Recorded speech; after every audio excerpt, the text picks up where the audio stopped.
السلام علیکم ورحمۃ اللہ وبرکاتہ۔ پیارے بچوں، آج آپ کی باجی جان آپ کے لیے ایک نئی کہانی لے کر آئی ہے۔ اس کہانی کا نام ہے حضرت ہود علیہ السلام کی کہانی۔ ہود علیہ السلام کی کہانی کچھ اس طرح سے ہے کہ ہود علیہ السلام کی جو قوم تھی ان کو قوم عاد کہتے ہیں۔ کیا کہتے ہیں؟ قوم عاد۔ بچوں، یہ نام آپ ضرور یاد رکھیں کہ اللہ کے نبی کون تھے؟ حضرت ہود علیہ السلام، اور ان کی قوم کون سی تھی؟ قوم عاد۔ اب میں آپ کو بتاؤں قوم عاد تھی کیسی۔ قوم عاد بہت طاقتور تھی، بہت اسٹرانگ تھی، اور یہ بہت لمبے ہوتے تھے، ایسے لمبے کہ میں آپ کو مثال دوں، جیسے آج کل بلڈنگز ہوتی ہیں 5th فلور کی، 6th فلور کی، کتنی اونچی بلڈنگز ہوتی ہیں۔ یہ جو قوم عاد تھے ان کے قد اتنے لمبے تھے اور یہ بہت طاقتور تھے۔ یہ اپنے پہاڑوں کو کاٹتے تھے، اس میں اپنے بڑے بڑے محل بناتے تھے، بڑے بڑے گھر بناتے تھے، اور یہ خیمے بناتے تھے، اس میں یہ رہتے تھے۔ ان کو قرآن پاک میں ستون والے کہا جاتا ہے، کیونکہ یہ بہت ٹال ہوا کرتے تھے اور یہ اپنی طاقت پہ بہت اتراتے تھے۔ یہ کسی کو خاطر میں نہیں لاتے تھے، یہ کسی کی بات نہیں سنتے تھے۔ کس کی بات سنتے تھے؟ سب سے بڑی خرابی ان کے اندر یہ تھی کہ وہ شیطان کی بات سنتے تھے۔ اور پیارے بچوں، آپ کو پتہ ہے شیطان تو ہمارا دشمن ہے۔ شیطان تو ہمیں گندی گندی باتیں سکھاتا ہے۔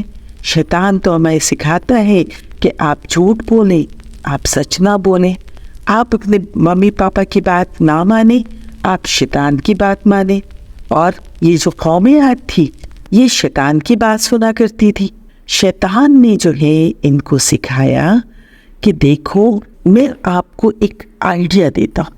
شیطان تو چالاک تھا بہت، اس نے کہا میرے پاس ایک آئیڈیا ہے، آپ ایسا کرو کہ آپ بت بناؤ، ان لوگوں کے بت بناؤ جو آپ کے اچھے اور نیک لوگ تھے، وہ جو مر چکے ہیں، آپ ان کے بت بناؤ، ان کے آگے سجدہ کرو اور ان سے دعائیں مانگا کرو۔ آپ کی جو مسئلے ہوں آپ کے بت آپ کے مسئلے کو حل کر دیں گے۔ پیارے بچوں، آپ کو پتہ ہے بت کسے کہتے ہیں؟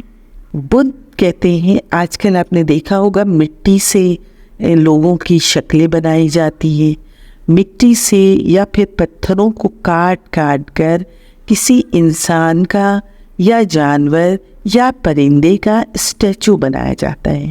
اس اسٹیچو کو بت کہتے ہیں۔ آپ نے دیکھا ہوگا کہ یہ ہندو جو ہیں پتھروں کو کے بت بناتے ہیں، مٹی کے بھی بت بناتے ہیں، اور ان کو کہتے ہیں یہ ہمارے بھگوان ہیں۔ وہ ان کے سامنے سجدہ کرتے ہیں، ان کے آگے دونوں ہاتھوں کو جوڑتے ہیں، اور جو ان کو مانگنا ہوتا ہے وہ اپنے بتوں سے مانگتے ہیں۔